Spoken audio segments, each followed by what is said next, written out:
আর আমি 8 আর 20 রাকাত নিয়ে একেবারে মারামারি, এমন গালাগালি, মনে হচ্ছে একটা যুদ্ধ ঘোষণা শুরু হয়ে গেছে। কে বিজয়ী কে পরাজিত, আর কিছু তথাকথিত ভক্ত তৈরি হয়েছে, এগুলো বলবে জি শায়েখ এগিয়ে যান। আর আমরা অবস্থা এমন হয়েছে যে আমরা এখন আর আইডল না, আমরা ভক্তের ভক্ত। ভক্তের ভক্ত বুঝেন? ভক্তের ভক্ত আমি মনে হয় বুঝাইতে পারিনি। ভক্তের ভক্ত হলো, আল্লাহ মাফ করুক আমাকে, আল্লাহ মাফ করুক, কষ্টে বলতেছি, অনেক কষ্টে বলতেছি কথা। আল্লাহ আল্লাহর কসম, জেলখানায় এমন অনেক রাত কাটাইছি এই উম্মার কথা চিন্তা করে, যদিও বুঝি না কিছু। হ্যাঁ, আমাদের কি হবে? এত আলেম, এত হাফেজ, এত মুফতি, এত শাইখুল হাদিস, এত বক্তা, এত মাহফিলের শ্রোতা, তবু আমরা এত কেন মার খাই? এই চিন্তা করতে করতে অনেক রাত আমি ঘুমাইতে পারি নাই। ওয়াল্লাহি, আল্লাহর কসম খাচ্ছি, কাফারা দিতে হবে না। আমি গুনাহগার, কিন্তু এই উম্মাহকে ভালোবাসি। আমিও বিশ্বাস করি আলেমরাও, যারা ইখতিলাফটা করতেছে এরাও আপনাদেরকে আমাদেরকে ভালোবাসে, কিন্তু আগুনে ঘিটা ঢালছে কে? আমরা ভক্তের ভক্ত হয়ে যাচ্ছি। কেমন জনপ্রিয়তার দাস হয়ে যাচ্ছে আমরা। আল্লাহ মাফ করুক আমাদের।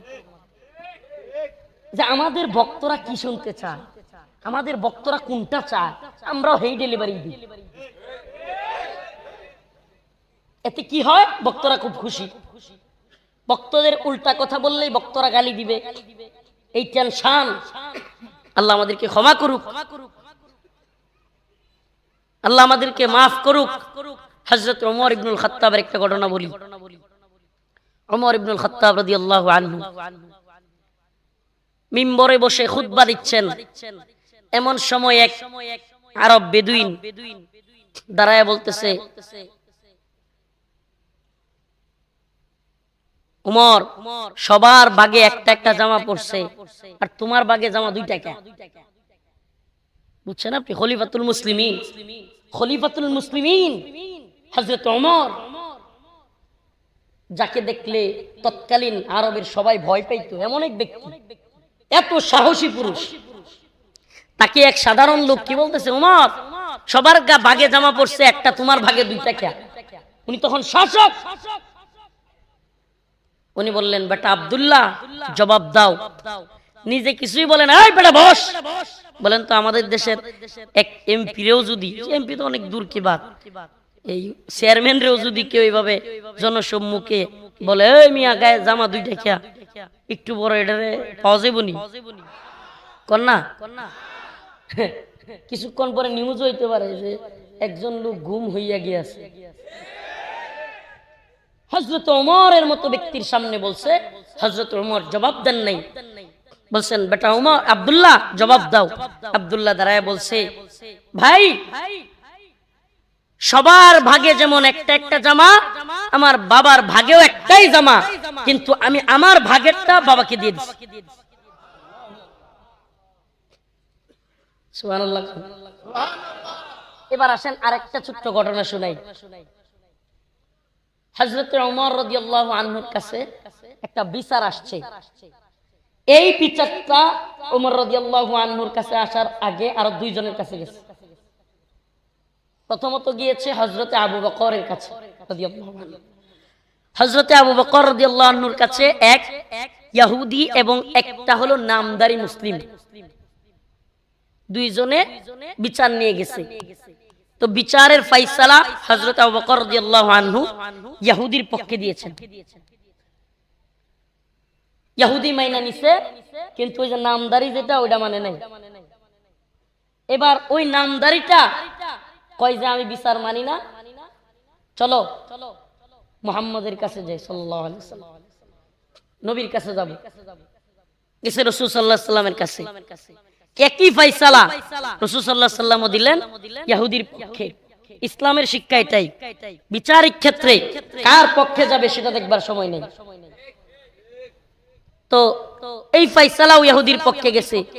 ইহুদি খুব খুশি, কিন্তু ওই যে নামদারি ওইটা মানবে না। বলতেছে, চলো ওমরের কাছে যাই, জায়গা মতো আর কি। এবার হযরত ওমরের কাছে আসছে বিচার নিয়ে। যেই উমর রাদিয়াল্লাহু আনহু শুনছে যে এই বিচার হযরত আবু বকরের কাছেও গেছে, রাসূলুল্লাহ সাল্লাল্লাহু আলাইহি ওয়াসাল্লামের কাছেও গেছে, কিন্তু এই নামধারী মুসলিম মানে নাই। এই কথা শোনার সাথে সাথে হযরত উমর বলেন, তোমার এই বিচার নিয়ে তোমরা হযরত আবু বকরের কাছে গিয়েছিলা? বলে হ্যাঁ। রাসূল সাল্লাল্লাহু আলাইহি ওয়াসাল্লামের কাছেও গিয়েছিলা? বলে হ্যাঁ।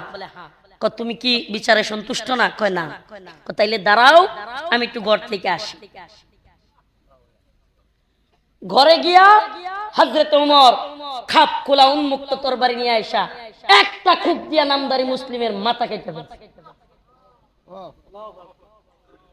আমি দুইটা ঘটনাকে একত্র কেন করলাম?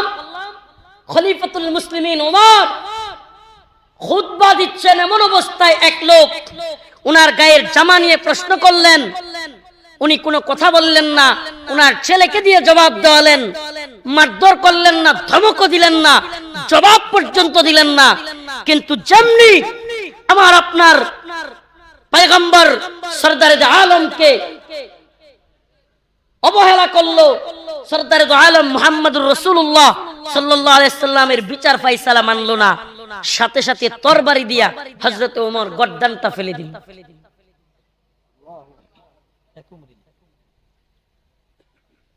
সিদ্দিক আকবর হযরত আবু বকর রাদিয়াল্লাহু আনহু, আরহাম উম্মতি বিউম্মতি আবু বকর, প্রত্যেক জুমার খুতবায় খতিবগণ এটা পড়েন। রহম দিলওয়ালা নরম মনের একজন ব্যক্তি হযরত আবু বকর। আল্লাহর নবী সাল্লাল্লাহু আলাইহি ওয়াসাল্লামের ওয়াফাতের পরে রাসূল সাল্লাল্লাহু আলাইহি সাল্লাম পৃথিবী থেকে চলে যাওয়ার পর ইরতিদাদের ফিতনা শুরু হয়ে গেল। মানুষ দলে দলে মুরতাদ হতে শুরু করলো। এদিকে আরেক ভয়ঙ্কর সমস্যা কি? কিছু ব্যক্তিরা বলে বসলো, যেহেতু এখন নবী নাই, আমরা আর সদকা দিব না। আল্লাহর রাসূল সাল্লাল্লাহু আলাইহি ওয়াসাল্লাম নাই বলে যারা সদকা দিতে চাইলো না, অস্বীকার করে বসলো, এই মুহূর্তে আবু বকর রাদিয়াল্লাহু আনহু ক্ষেপে গেলেন। হযরত উমর শক্ত মানুষ, অথচ হযরত উমর আয়েশা আবু বকর রাদিয়াল্লাহু আনহুকে বুঝাইতে লাগলেন যে এত ইরতিদাদ চলতেছে, মানুষ মুরতাদ হয়ে যাচ্ছে, এই সময়ে যারা এই সদকা দিতে চাচ্ছে না, এদের সাথে যুদ্ধ করা যাবে না। হযরত আবু বকর বললেন, আল্লাহর নবীর সময়ে যারা একটা উটের রশি দিত, আমার সময়ে যদি একটা উটের রশি দিতে অস্বীকার করে, আমি আবু বকরের রক্ত থাকতে আমি তাদের বিরুদ্ধে যুদ্ধ করব।